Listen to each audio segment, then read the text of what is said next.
request you all to please turn on your cameras and make this session a bit interactive. Prabha, Anushri, Srivastava, please turn on your camera, guys.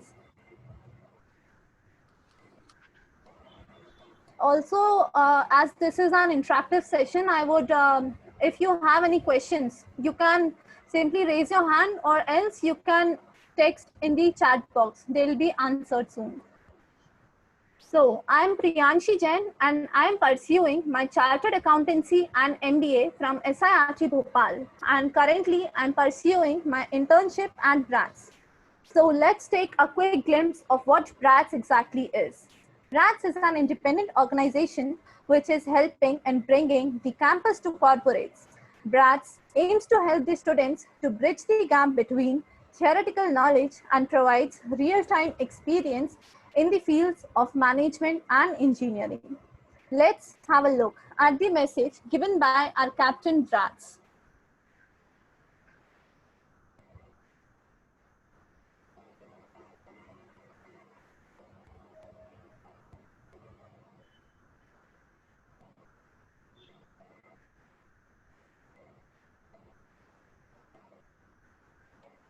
India is the largest demographic education.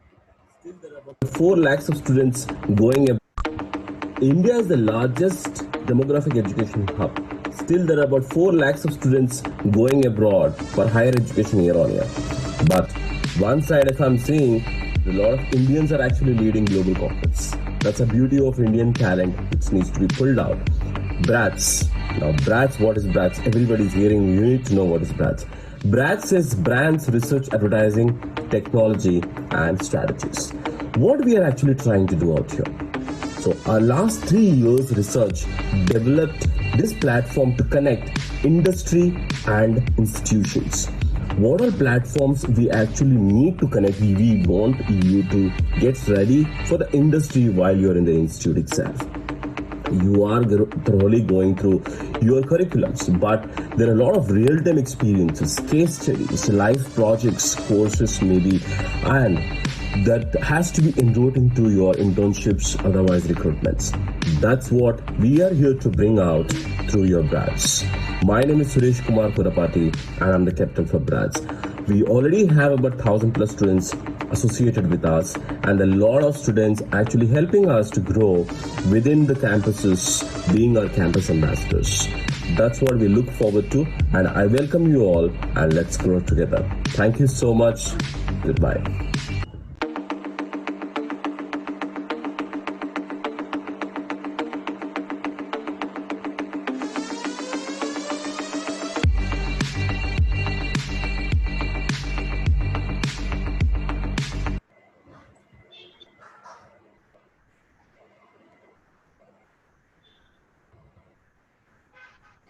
Okay, so I'm so excited to be here and to have the opportunity to introduce our guest speaker, Mr. Indrajit Ghosh. Mr. Indrajit is currently the Global Head of Marketing, Communications and Design at Rebel Foods. Indrajit is a graduate in design. He has an award-winning media and marketing professional with more than 9 years of experience in branding and product strategy. Having worked with global brands as well as startup environments, he is highly adaptive, well-informed, and fast-paced individual. Indrajit's crafts displays his hunger for unique opportunities, having the excitement and caliber to turn things around, and fixing a dysfunctional ecosystem is his forte. Having ridden the entrepreneurial wave twice with acquisition success both the times, he now serves Rebel Foods as the global head of marketing, communications, and design. Having the educated faith that ensuring karma will reap the right fruits, he bridges the formidable gap between the brand and its consumers through the disruptive and agile route of design thinking. I welcome you, sir, and now over to you. Okay, thank you. Thank you so much for the lovely introduction. Uh, Hi guys, this is Indrajit, and yeah, it's been a pleasureful time ever since. Interesting to let you all know, I also completed my MBA, executive MBA last year itself. Although, yeah, I've not been to college since like 10 years now. Feels good to talk to you guys. And as I said earlier, my laptop is misbehaving, so I will have to conduct this um, amazing meeting that we are having in on the phone itself. But don't worry, I've done this before, so it won't be that much of a slack for me. Although if y'all are on the losing end of something I'm saying, please don't hesitate to like shout out, and I will come back. Okay, starting.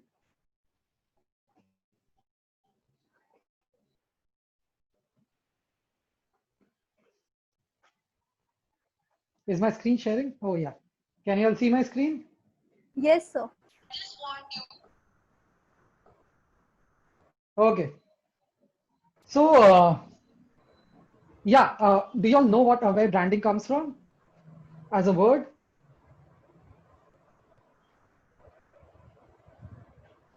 So back in the days, like way back in Egypt, they used to basically like put like burn the iron and then like put it as a number on like cows, goats, whatever like animals they in pit.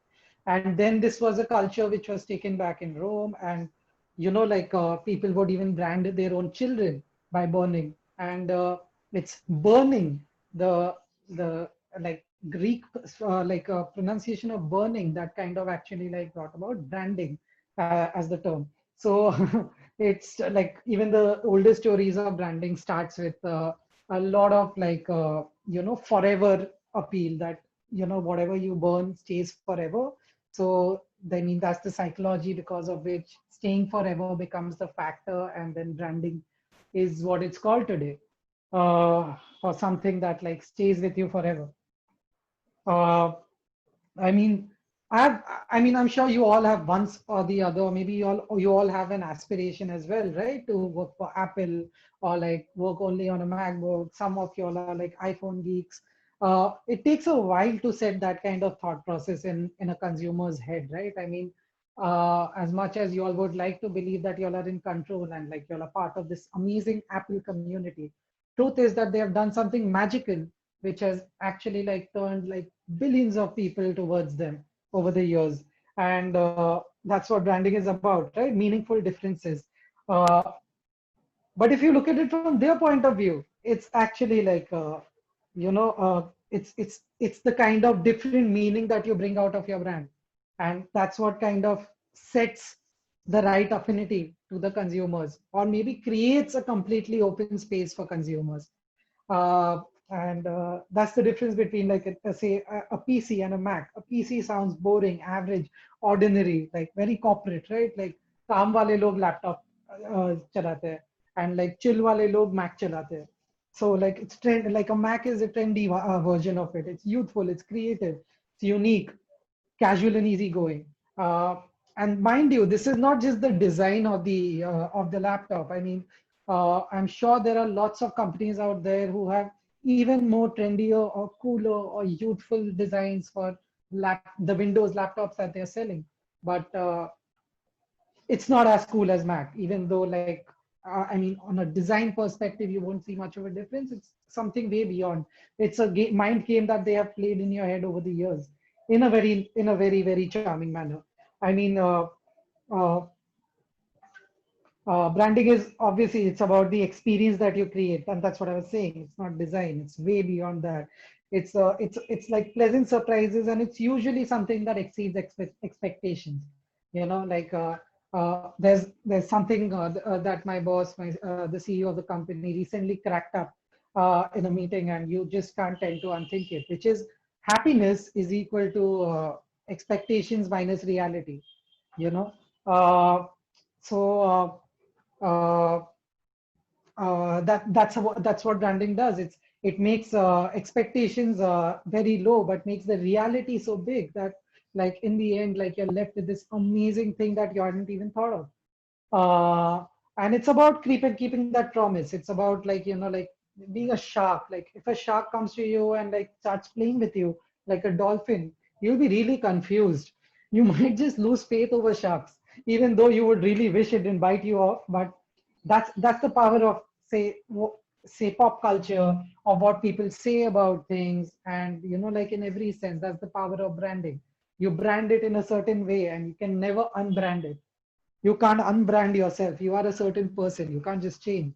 And while humans have intuitions, brands are something we create. So like it's even more impossible to change. Um, so in a gist, if you're trying to be like very calm and very objective about things, you may say that branding is creating a unique name and image for a product in the consumer's mind. Yes, it can be a series of product, but a brand is not about the company. It's about what it creates. It's about what it has to offer. So branding is creating a unique name and image for a product in the consumer's mind. Uh, a few words to keep in mind. Unique. It's a huge word. It's a big one to digest. It has to be unique, right? Like very different, very recognizable, unique. And the second word to capture again is the name. Uh, Sometimes I'm sure you'll have heard. I mean that like as a person whose name is Indrajit, people have always expected some big, hefty, muscular guy to walk in.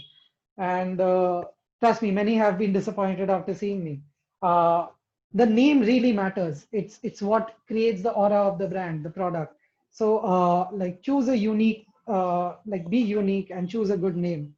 Um, Something that like something that is distinct and like like echoes of your product, your service, or the organization.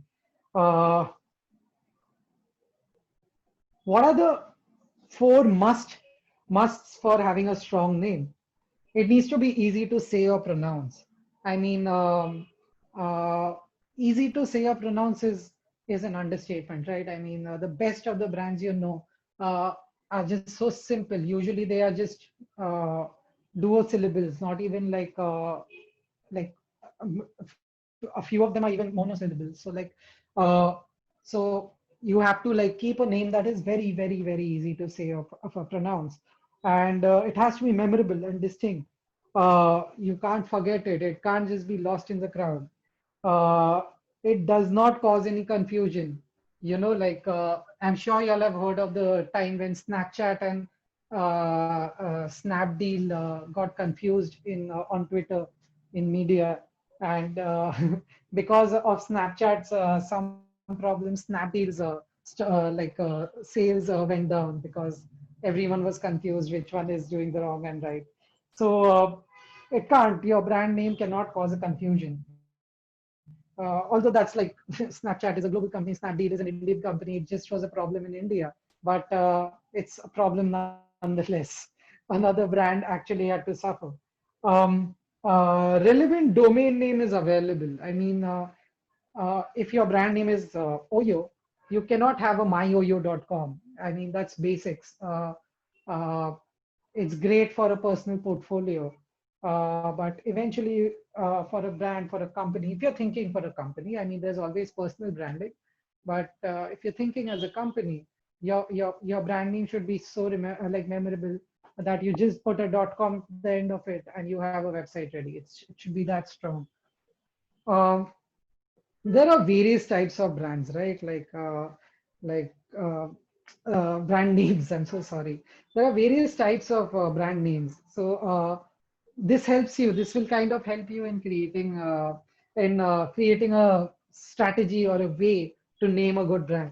There's like the double trouble types, which is like say bread, TikTok and stuffs like that. And then there's like the literary games like anagrams or palindromes and so on. Then obviously there's the founders' names, which is like say Ford or I think Ford is a great example, right? Ford is there. Then like why am I not being able to Martin? Yeah, Martin. There are so many of them, and what do you do? That's another way. Like say in case of this, there's British Airways, which talks about like how it runs airlines for say the British side of things, or like there's Prince Sam. Or Pinterest is also a very cool name, which is a mixture of what you do, you pin it, and also like, the out of context ness of it, which is like, say, Pinterest doesn't even make a word, right? Um, and then there is the experience, like, say, Wizz Air is actually a very common example of experience. Or like sometimes a brand name becomes an experience, right? Like, say, Swiggy or Scootsy. These are good brand names which kind of become an experience and you feel it. Sorry, was someone saying something? No, sir. Okay. Yeah, and then there's the out of context ones, like say Apple. I mean, it has nothing to do with technology or computers or anything, but like Google, like nothing, like it's just very inventive. Actually, Google would fall in the invented zone, but out of context would be stuff like Apple or like Orange for our telecom and stuff like that. And then there's invented. I think this is one of the most preferred ones because it creates the highest demarcation. Uh, so like something like Etsy or Printful or say Google, Swiggy, Zomato. These are like really invented ones. This is like the modern age millennial way of branding, so to say. Uh, Another point to note, branding is creating a unique name and image. So it's the image that you create, which also talks superbly about the brand that you become, right? Uh, it has to be like the visuals, the photography, the color, the typography, the tone of voice. All of these kind of come together to create an image of your brand. I mean, that's the kind of mind games I was talking about. Like uh, what Apple did is not just create amazing products. It kind of created a voice of brand about talking about always thinking differently, about innovations and so on. Create like, Steve Jobs being Steve Jobs about things. It kind of creates a certain mentality in your head. The typography, the design, the colors, all of these kind of define the brand a lot. So after unique and name, you have image. And when you think about the five must-dos for your logo, like the image that you create, uh, uh, you have your distinctness from competitors. Like it has to look like a logo that is very distinct compared to your competitors. Although in today's day and age, like things are blurring, a lot of services are becoming merging with a lot of other services. So like uh, it becomes difficult to choose who's your competitor. But all in all, it needs to be distinct. Um, you need to be memorable, right? It has to like stay in your head as much as possible. The easier it is to remember as a logo, the easier it is to like uh, stimulate your photographic memory every time you think about a certain emotion. And then you have the easily reproducible. Um, this this is actually one of the more modern age ways of designing a logo. Back in the days, there used to be crests, like the Hogwarts sign in Harry Potter, or like say the old Apple logo. If you all have ever seen it, if you all haven't, please go and check it out. Uh, all of these used to be crests. They weren't supposed to be replicable. But in today's day and age, we look for logos that are replicable, so that again, it sparks your photographic memory. Uh, Something that is so simple that it works in all kinds of sizes, places, like shapes that you need. Like it fits in very well. It's just a small mark and it kind of does the job. And lastly, it has to be like professionally designed. It can't be a shoddy job. If you're creating a brand, you have already passed the stage of being a successful company. You can't create a brand unless you have like really established yourself as a company, right? So if you have become a professional company, it's important for you to have a sexy brand. It needs to be like very professionally designed. Uh, uh, It does not need to be a symbol, guys. If at any point you feel in order to make it easy to remember, replicable, fitting into anything, it can just become like an at the rate or a bracket. Doesn't work that way. I mean, it has to set for an emotion, right? So that never works out. But yeah, so your symbol can never be your brand. Like a logo and a symbol are two different things. Uh, it takes a lot to design a memorable logo, right? There is the remarkable color mix, there's the adding a creative zing, then there's relevant to the niche, customized symbol, or keeping it simple. All of them also go with a certain color. Each of these sections that you see, be it like a color mix, like excitement, or like a creative zing, or like a very niche topic or a brand, or like customizable symbols, or like keeping it simple, like all of these, like it takes a lot of time to figure out which one your brand will fit in. I mean, if you think about design versus branding, um, why I take this opportunity to talk about it, because like one can talk about how you design a great logo, but it is still just the fifth point of the must fives. And why is it so? It's because, like a good design, like will have say readable fonts. A consistent brand identity will have corporate fonts.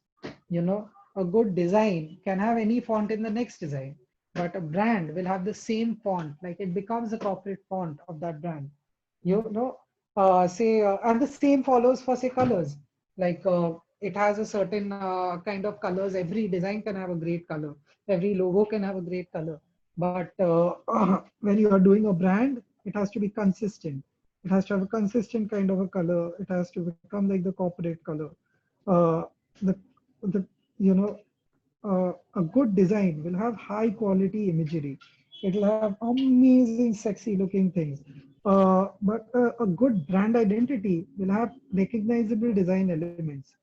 You can go wrong with the images in your communication, but you cannot go wrong with like the kind of symbols and the brand glyphs that you use. Uh, so in the end, a template works for a good design. But in case of a brand, a template never works. It might work for a season or 6 months, a year, but you have to keep evolving that brand template and make it like it has to grow as a brand. No brand has stayed the same ever since it was incepted. The tone and voice goes beyond design elements, something that only a brand identity has. The voice, the tone, the design and voice can be seen, heard in any other application, or basically something that is consistent throughout the lifespan of that brand.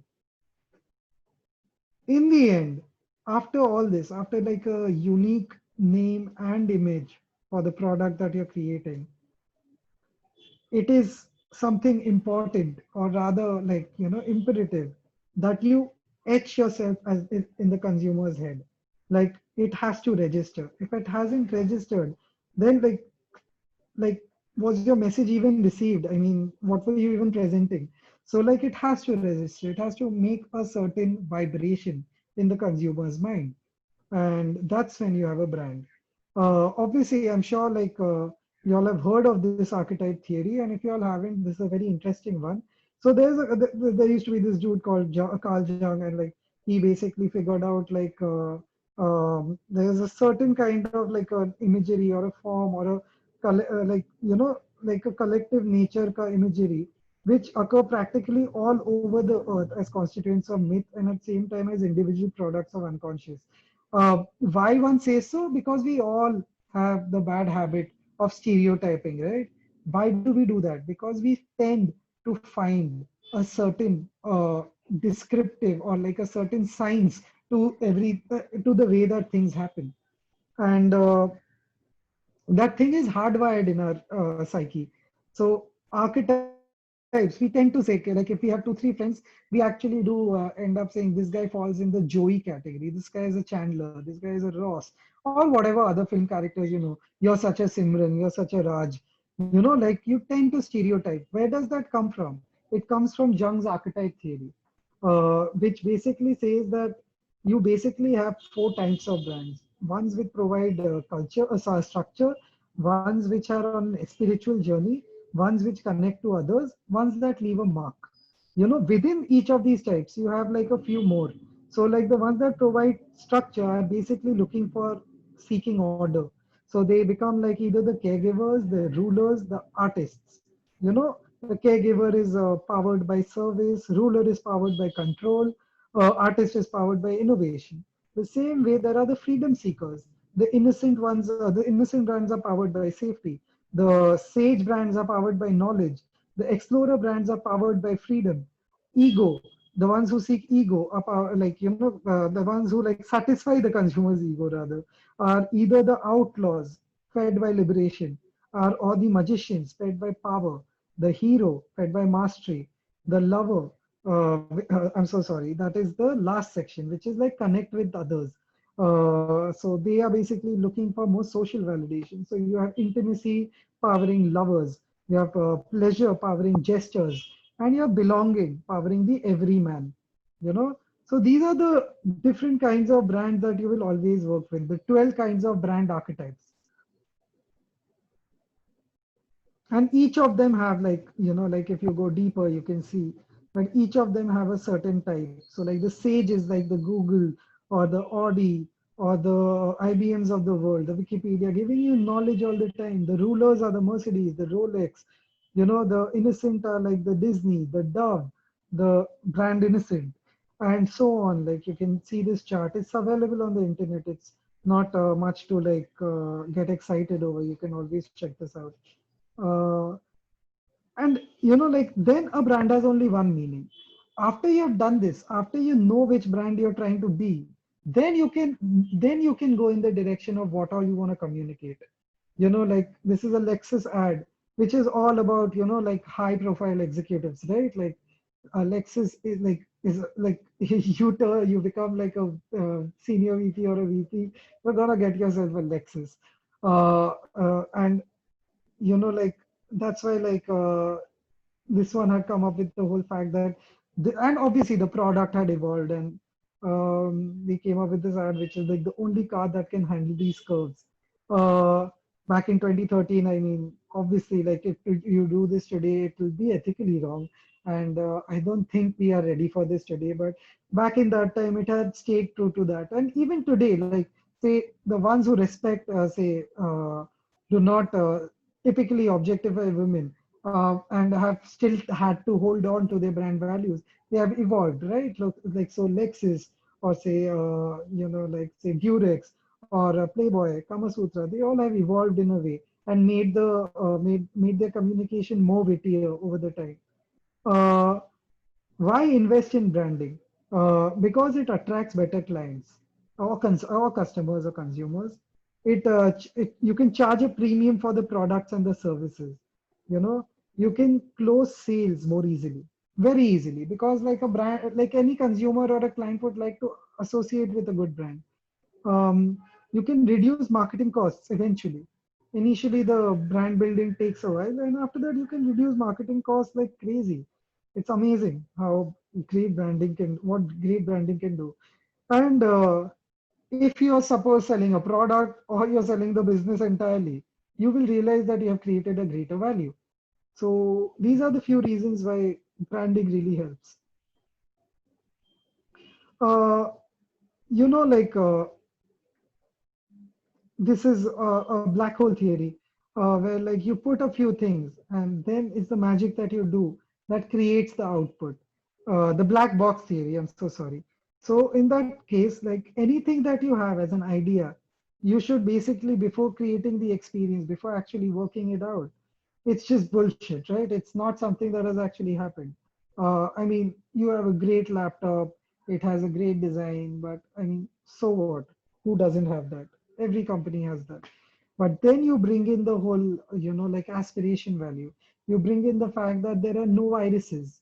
You bring in the fact that, like, like the CEO of this company was a visionary. And that's when your offerings and your experience combine to create a branding. iPhone se pehle for 10 years, there were several kinds of MP3 players. I'm so sorry. iPod se pehle, several years, there were several MP3 players. But it's something that iPod did that changed the way MP3 players were looked at. Smartphones, the same thing that happened with an iPhone. Like there were many smartphones before that, but it was that core understanding of like the consumer feeling that passion is what makes branding special. There are different offering stage. Like there's a certain customer curve that you have to cross in order to know that your product has reached that product market fit. So like in a certain group, whatever group you take, a society, a nation, or like a family, there will all there's always a 2.5% of innovation that first sparks the product usage.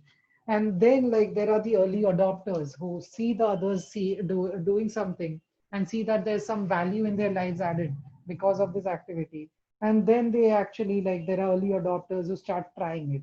And then there's the early majority. These are the guys who play safe, but at the same time, when they see something is coming up, they are the ones who gonna catch on to the trend. Then comes the late majority. Um, a good chunk of India falls under late majority if you look at things from a global point of view. But let's not go in that way.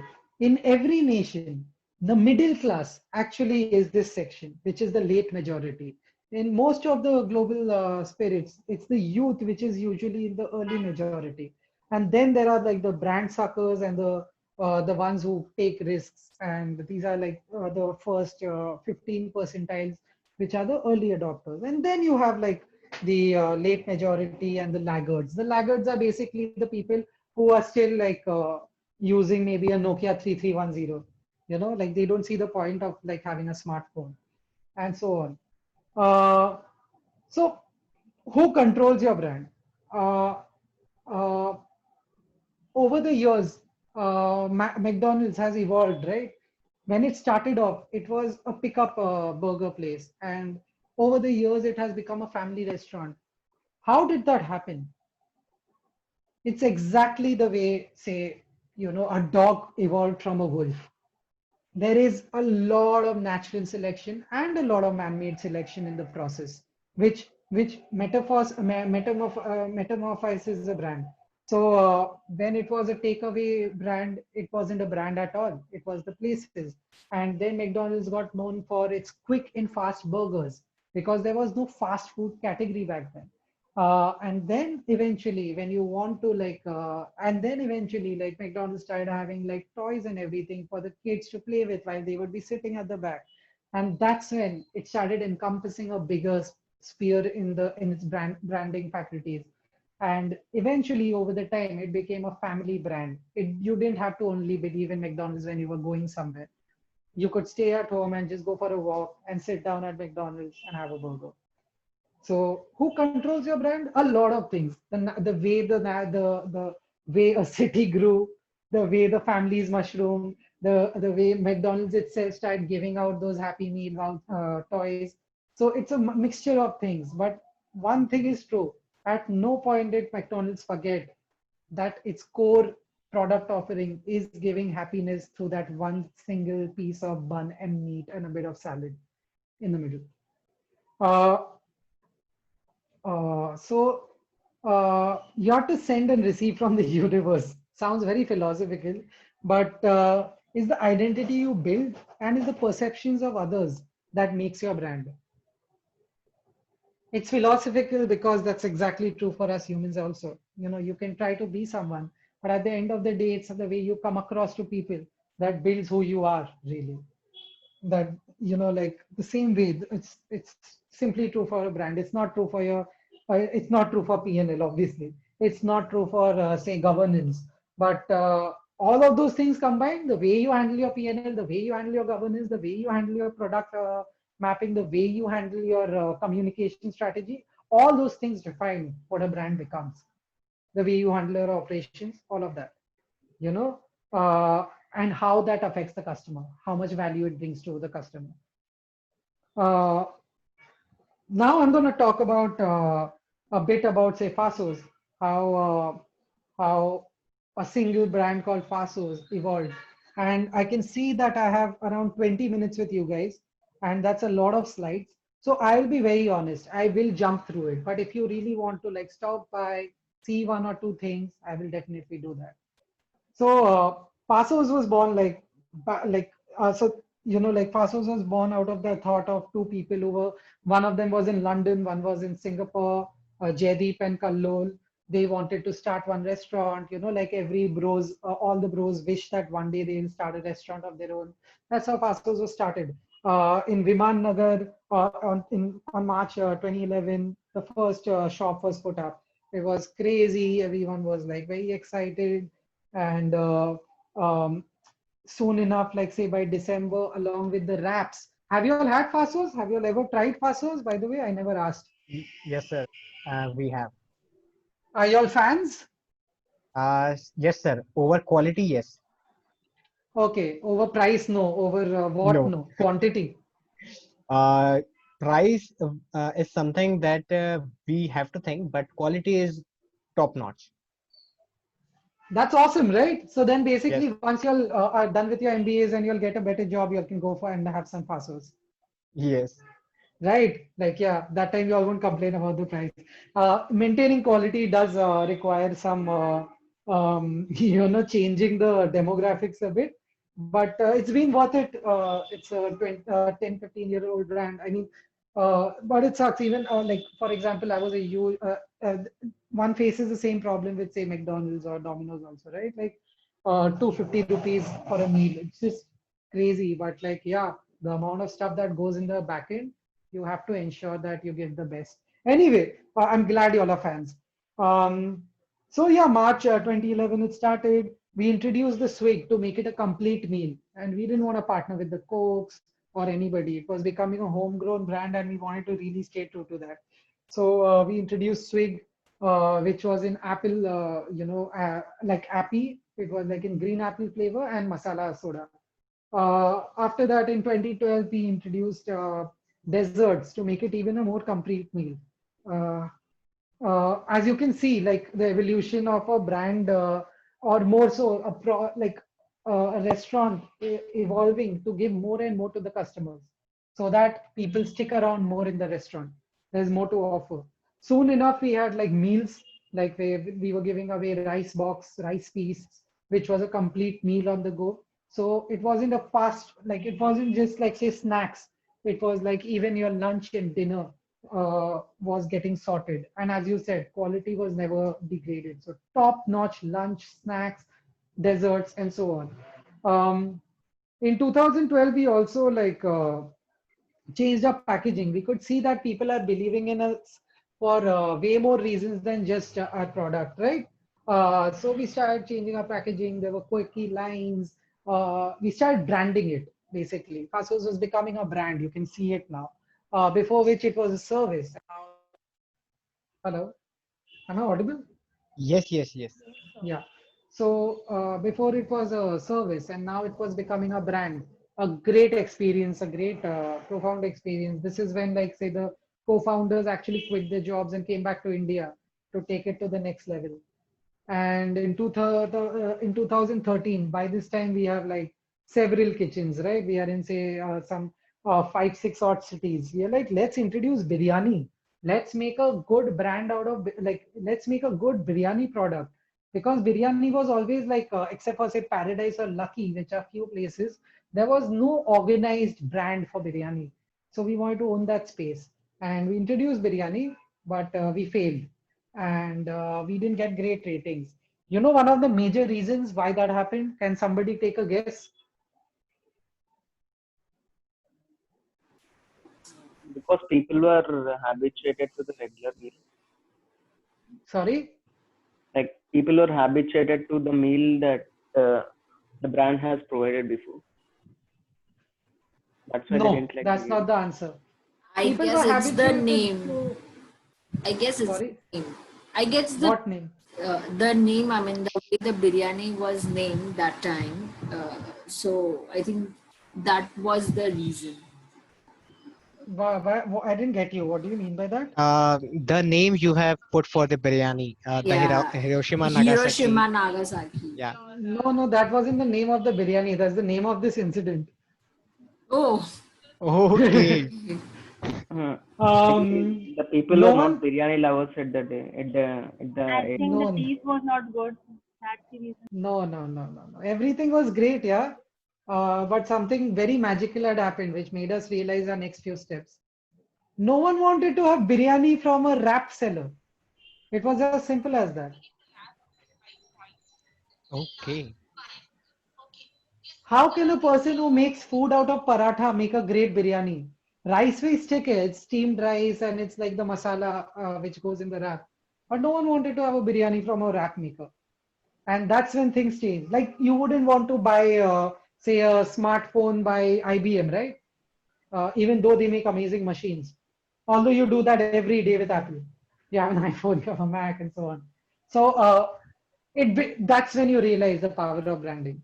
But okay, we were like, okay, cool, we'll introduce better apps. And that worked out.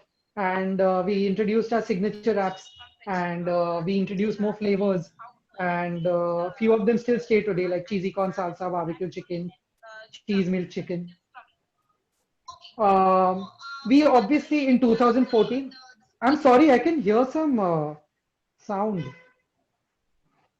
Okay, it's gone. Yeah, so in 2014, we introduced our website, and you can see the lines that we started using because we were cool by then. You know, like why eat wraps? Nicely rolled up things that's not illegal. Though that was the kind of stark copy that we were using, and it was still received very well. We were being identified by a certain TG. I was working out. We were the Munchies brand basically of India. Um, we introduced all different kinds of food by then. We had snacks, we had, we had breakfast menu, pancakes, and everything. And that's when we realized this is the time. This is 2015, guys. 2014 itself, guys. We introduced the Fasos app. Mind you, Swiggy came in 2015. Zomato hadn't started ordering till 2016, but we were out with our app by 2014. We had partnered with a bunch of restaurants in all localities to give it their food also to customers. Although as businessmen, we didn't see the unit economics in it, which most companies even today don't see. They're always loss making because their delivery business, when you're not owning the product, becomes really difficult, right? Because you can't set right profit margins. So that's why we had to go back. But yeah, we had introduced the Fasos app that time. And while the project failed, something very interesting happened. We basically learned that so these are all the ads and everything. I'm just taking you all through it. The website, the app, the ad, which is like what a smart ass kind of a tonality. We even introduced these ads, which is Andy versus No Food or Montu versus Dal Sabzi. Um, uh, can I play these? Yeah, that's something I can't do on mobile. 1 second, I'll just share the links with you.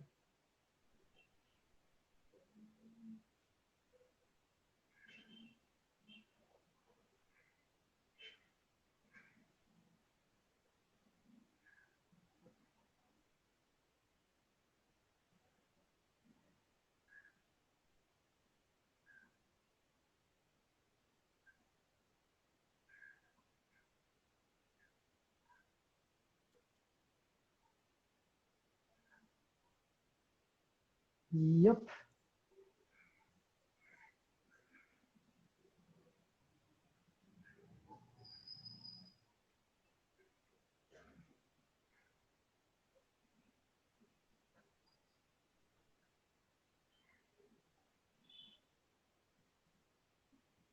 Yeah, you are.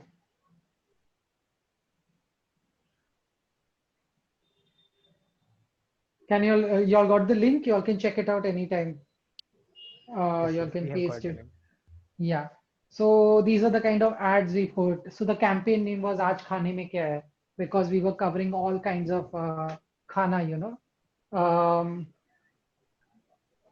and then in 2015 we introduced our chai, which is one of the most famous chais, branded chais before Chayo came. But even Mahendra Singh Dhoni has had it.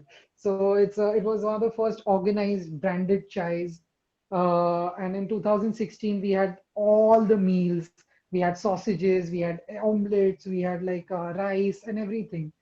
And that's when we introduced our biryani again. And in 2016 May, we introduced biryani this time. And because of our campaign of Aaj Khane Mein Kya Hai, we were able to, set the right tonality, right understanding of the brand. And this time biryani did really well.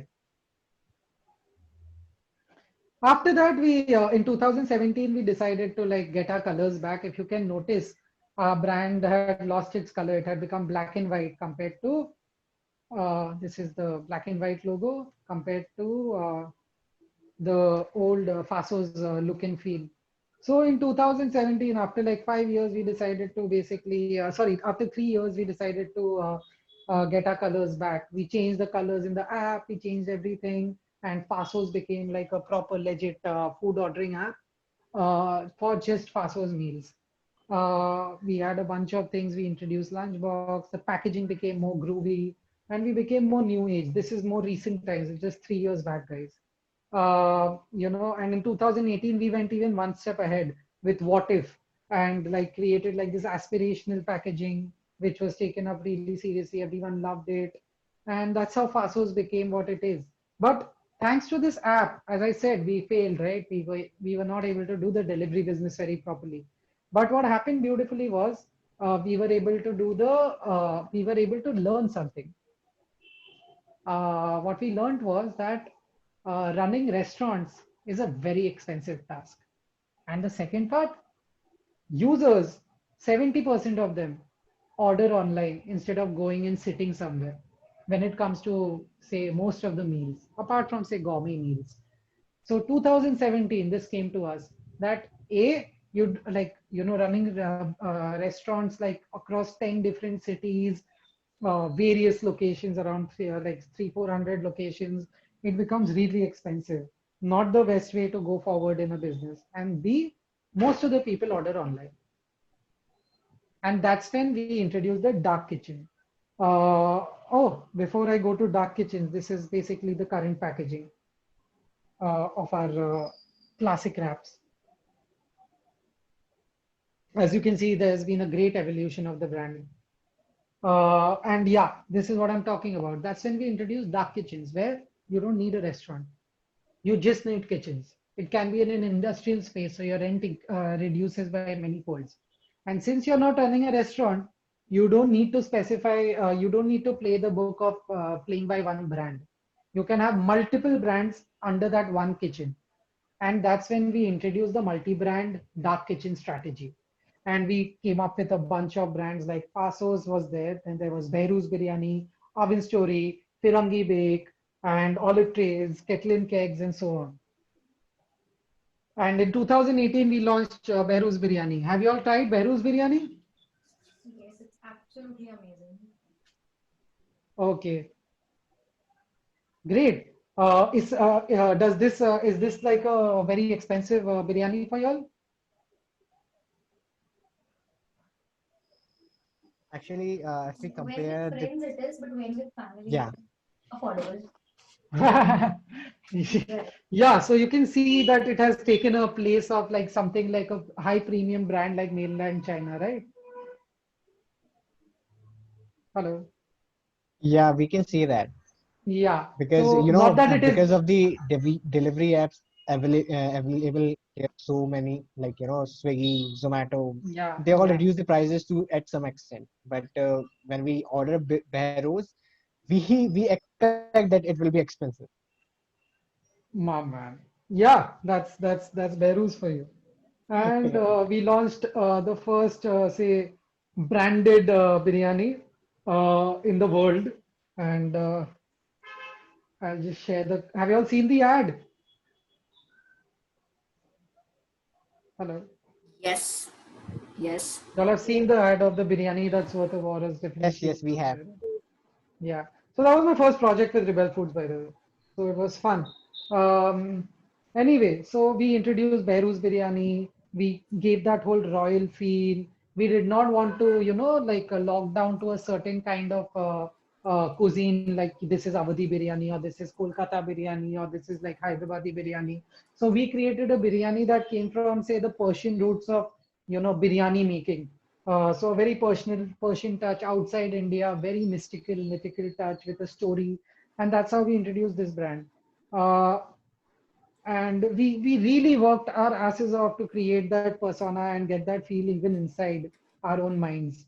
Look at the photography, like like each way, like the like biryani really looked like magnificent, with a palace and so on. And even the website was given that kind of a feel. Even the names of the biryani was given, like say Dum Gosht Biryani, or like like Shahi, sorry, Laziz Bhuna Murg Biryani, and so on. Uh, this is how we created the website. Taking you all through a few slides. This is the packaging. When you open the packaging, you could actually see the castle. So, like a lot of things like that were done. And then finally, there was the ad, the biryani. That's worth a war, is definitely worth a try. And you won't believe it, but within like say 1.5 years, we basically touched 15, like 15 million dollars, which is you may say something like 100 CR. So this is the story of Beirut. And the same thing we did for Oven Story then. Have you all tried Oven Story? Yes. Okay. You all like the pizza? Yes. Nice, nice. This is a Yeah, great. nice. Yes. Yeah. Better than Domino's? 100%. No, y'all are not getting any gifts from me, so y'all can be honest. No, not from a gift perspective. Yes, they are the way that entire story conceptualization was built when you guys launched it, and that was one of the reason why I actually went and tried. Hmm. So yes. Okay. Nice. So we introduced Oven Story with the 4 different kinds of cheeses. Then this is the packaging. This is the website, which is very funky dory. We had this campaign called Next Level Cheese. You all should check out the Next Level Cheese ad. I'll share that also with you all. Have you all seen it? Hello. Have you all seen the ad? I think I have seen the other one. I think there are 4 guys there and they order the pizza, I guess. Yeah, even that's nice. This is my favorite one. I'm sharing it with you all. Yes. You can Okay. check it anytime.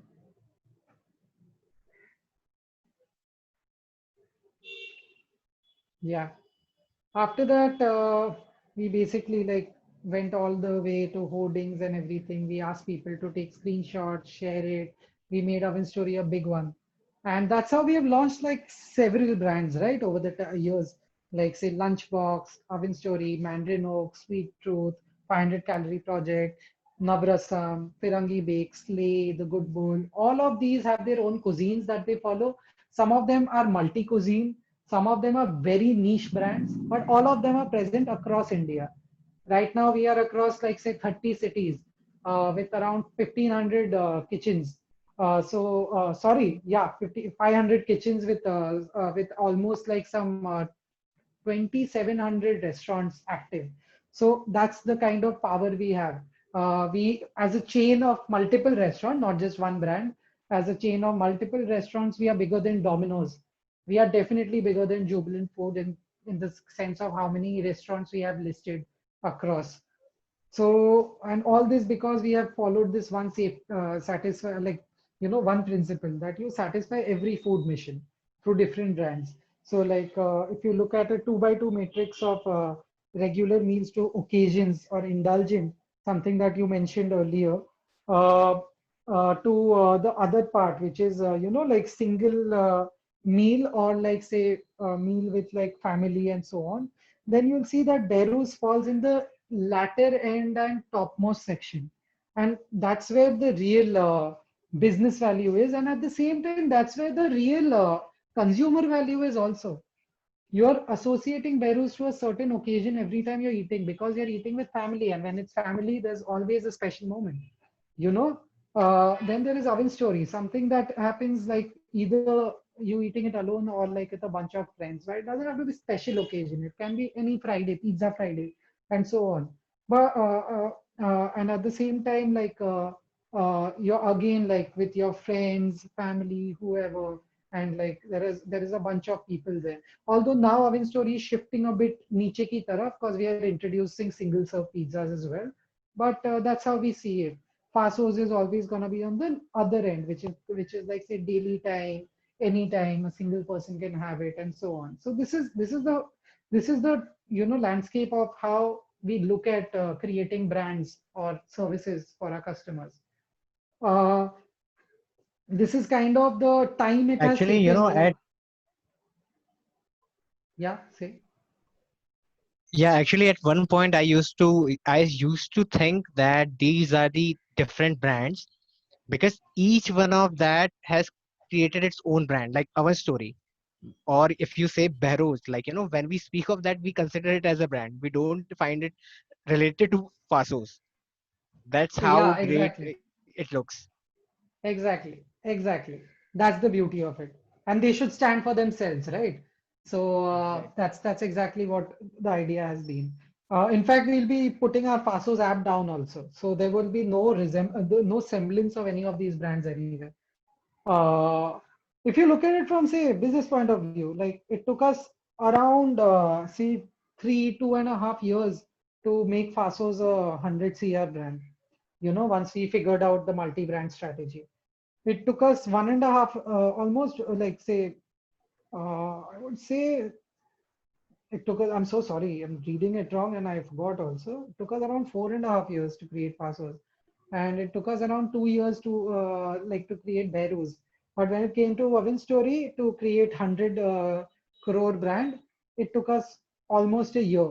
And when it came to Lunchbox, it was done within a year. All of these brands are way above a 100 crore brand now. Beirut is a 200 CR brand. Fasos is a 200 CR brand. But this is the speed when you are doing things in a certain way of branding and even operating system. I mean, running several brands from one kitchen is not a joke. We have the best of the technicians. We have the best of the machines. Uh, it's it's it's it's actually very overwhelming to go to one of the kitchens. It's crazy and high tech stuff. Um, I'll leave with one thought about say the branding during COVID, and this is gonna stay for a while. So. Uh, this will be fun. Few extra slides I've added recently to these slides. The four musts for surviving a pandemic. Be it any communication, as a brand, you need to talk about it. You can't be sitting behind like a dadaji. You are, if not the elder son of the family or elder daughter of the family, you are like the main man or the main woman of the family. Um, So this is what we did for our brands. Like Fasos was funny as usual. Like जब भी कोई साबुन देखो मेरा दिल दीवाना बोले धोले धोले धोले. Or like Behrooz just had like this lock because lockdown had just started. Our story had its own quirk. The second part was empathizing through offering. We actually partnered with NGOs and gave food. We actually like pulled up our socks and one of the first few restaurants to introduce real-time temperature tracking. And we are still the only set of restaurants to have medical certification of our staff. So like every staff has to take a medical certification that is valid for like a week. And every week he or she is like examined again. And every day there is a temperature tracking. So all of these things make you is out of empathy that a customer shouldn't feel scared of ordering. Then you inform. You obviously you just don't do. You need to inform. People say marketing is just about informing, but truth is you need to like do a few other things before that. So four P's, right? The same thing happens here. You inform. You let people know that we are doing these things, so that nobody who doesn't have a channel of knowing these brands let's go of the information that these guys are there for food because not everybody has a mom cooking for them or like has all the faculties in the house. Many people were stranded in the cities, tier one cities, with no house help, with nowhere to go, flights canned, a lot of bachelors, college people. So these really helped. And the last but not the least, you stay relevant. I mean, I think it goes without saying you shift with the curve, right? We started talking about Dalgona coffee in Pasos. We started doing live sessions with Kunal Kapoor and other chefs in Beirut. We started giving out roti recipes and other stuff on social with Oven Story and so on. Yeah, that's about it. Like this is my humble 1 hour.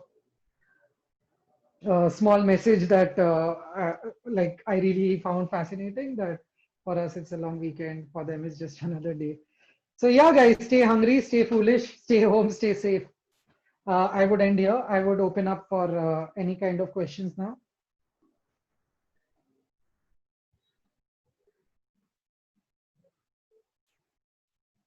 Guys, are you all there? Yes, sir. Yes, so If Yes. anyone has some sort of questions, you can ask the questions to sir, or either Yes, you can sir. also raise hand. Yeah, sure. Yes, Continue. sir. Shubham this side. Hi, Shubham. Yeah, hi. It has been really great listening to you because when you mentioned Farsos, I was like, okay, this is the brand I'm going to read and learn about. Because when you mentioned the ads that you have introduced, like during pandemic, I watched Hmm. an ad of Barrows. Like they said Hmm. that after the lockdown will be done, we will again invite families over dinner. I think this Hmm. was one of the ad. So yeah, Hmm. actually, I wanted to know, like every brand goes through this phase where they fail for some product and they have to rebrand themselves. So how do we take that, or how do we find that what went wrong? By data, there's no other way to find it actually. We track product ratings and order ratings all the time. We track our restaurant ratings all the time. We don't take decisions based on how many people are saying good. We take decisions Okay. by, like, say, the NPS. We do NPS surveys. Like, I'm sure you all have seen, whenever you all are ordering, people, you get those forms like how much would you suggest anybody else to try this restaurant? Did you like the dish that you had, and so on. So all those are to improve the product, and we take decisions by data about what to do right and wrong. Back in the days it was tougher. It was a hunch of a call कि मतलब ये शायद से काम नहीं कर रहा है क्योंकि ये होगा. But there are various organizations. There's like a bunch of research organizations also which come together, do focus group discussions in order, like, when the problem becomes that difficult that you just can't crack it. But most of the problems you can crack through regular data of the ordering behavior of customers and so on. Okay. Yeah, thanks a lot. Yep. Hello, hi Hello, sir. sir. How are you doing? Okay. So, I'm good. I'm good. Sir, thank you so much, sir. First of all, it was an awesome session, sir. Like there were many insights about how to build a brand from the scratch, right, to the success story of this asshole. I was like That's really awesome. inspired. Yeah, let me try my luck in the future. Sir, like I have Okay. one question for you. The thing is like, do your company like use data analytics? Like in the sense, any company, like a lot of people are saying data is the key, data is the key. So how do you use any data analytics kind of thing? Like how do you like crunch through the data numbers? Is it only through ratings, or do you have any some other sources through like No, no, there Google, are various things. There are various things. There's an analytics team which only takes care of all the operations points, right? So, like, right from inventory, stock, and the amount of people working in a kitchen, everything is based through data. In fact, we have we have our analytics. So there is three analytics team in our company. There's the marketing analytics, there's the tech analytics, the data which is machine learning stuff, and then there is the op analytics. The op analytics has become so evolved because of 10 years of operations of kitchens that it can actually gauge which area in which city is gonna get how much amount of orders in a specific day or a specific time. So that's how deep you can go and gauge capacity. We know that Shravan food will sell really well if we put it out. We know when to release them, when not to release them, what is the time of the day when people will be ordering more. So we can actually, gauge and like set up our inventory the same way. Time of the day, kya, time of the year also. So all that is done by the ops. The marketing analytics team is more around how people perceive the products and the brand. So there are a lot of things like we do analytics regarding whether people actually think Beirut is a royal brand, like the imagery of it, or does Fasos actually stand for excitement when we ask people There's aided recall, there's non-aided recall. So there is a lot of things. Yeah, so that's the, and then there's the data team, which is working on a product right now, which we have recently started.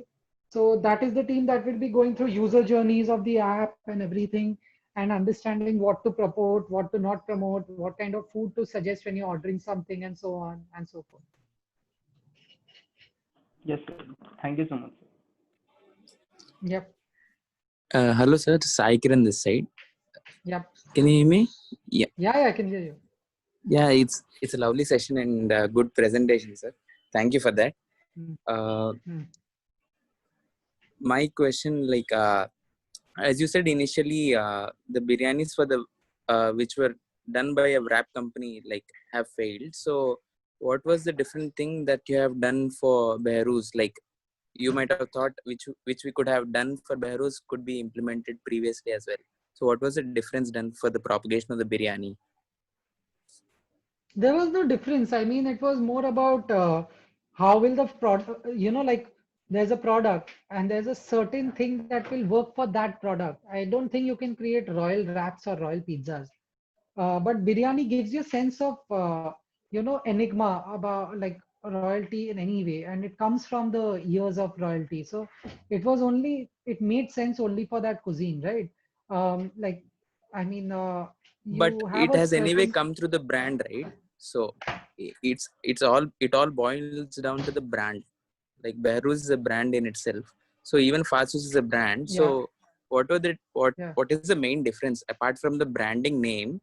What were the Yeah. strategical difference? Like uh, today they haven't attracted, but in the future they have attracted because only on the brand name itself, not right.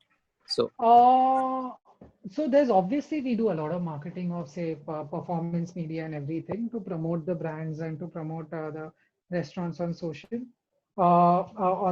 digital, on TV and so on. There's obviously a budget put to it. The kind of story you tell for the brand defines that brand and makes it stronger. Apart from that, say if you look at say four P's, I mean the product is the biggest differentiator. Fastfood is like say fast food, quick snacks. Behrooz is biryani, Oven Story is pizza, Mandarin Nook is Chinese. Then you look at promotions. You promote it according to the time and day. Like I won't promote Fasos during the weekends. I'll promote Behrooz during the weekends, and so on. Those are like strategic calls we take in order to make it of more sense to the consumers and their usual needs. The other aspect which we already discussed, which I took you through, the 2x2 grid, where like you divide the food missions of a person according to like whether it's a single order or a multiple order, or it's say during the like whether it's like a daily mundane situation when you're ordering, or like say festive occasional time. So when you do that kind of a 2x2 grid and then you take them through, then you put all your brands in each place, you kind of have created a strategy right there of what you want your brands to be, right? It's like uh, it's a bit about what people will perceive, and it's a bit about what you can give, as I mentioned earlier. It depends on the personality or the type of product that we are giving, and also the kind of parvarish that we are doing. I mean, you can have like a couple can have like say two kids. While they give a lot of parvarish, say similar parvarish, also the kids will turn out to be different, right? Because they are two different kinds of people. So a lot goes in the kind of cuisine as well, which changes the strategy. yeah, yes. Thank you. Thanks, sir. Yep. Guys, I'll take one more question and then I'll have to bounce because this is still working hours for me.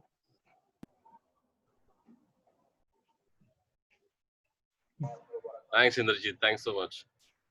Are we done? No, no. Oh, thank you. How are you doing? I'm better. Good. Okay, nice, nice. What about you? I'm good. I'm good. Were you through and through there throughout the presentation?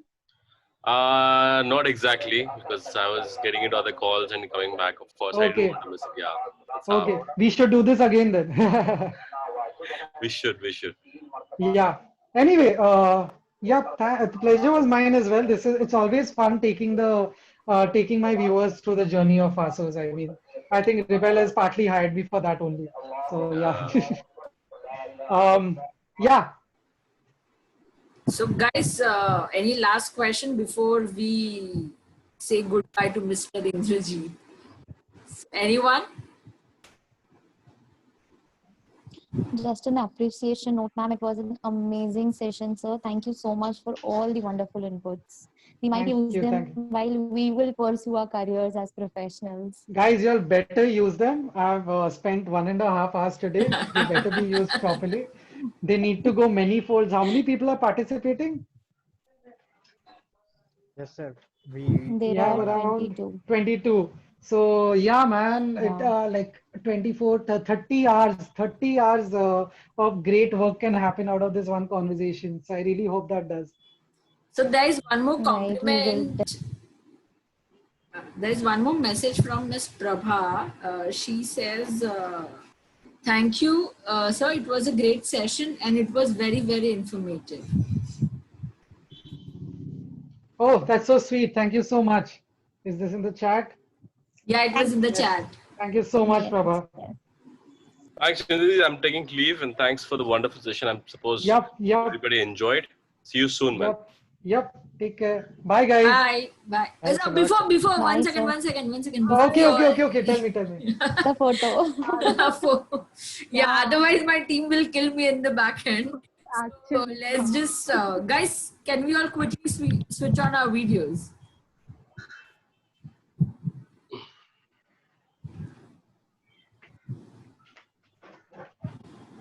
Neha, Megha,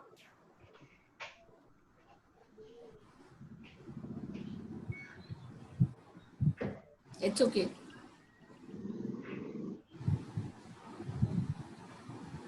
Neha, are you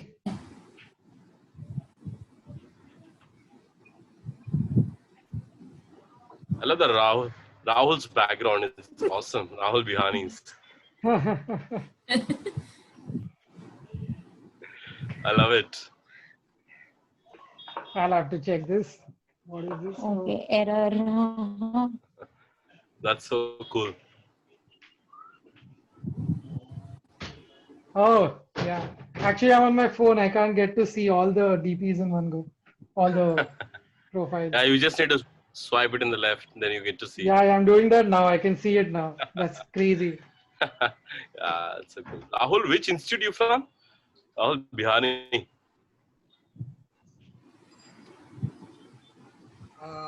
Currently, I'm studying in 12th standard. Wow. Oh, awesome. wow. Rahul, I That's hope you awesome. enjoyed this. Sorry. Yeah. Yes, of course. Okay. That's nice. Wonderful. Amazing. Okay, guys. Sorry to be a buzzkill, but I gotta leave. I'm getting some calls. I hope the photo is taken. I hope so. All right. Yeah. Thank you. Thank you. Okay. Take Bye. care. Thanks, Bye. Indrajit. Thanks. Bye. Bye. Yep. Bye. Take care. Thanks a lot. Thanks a lot. Bye.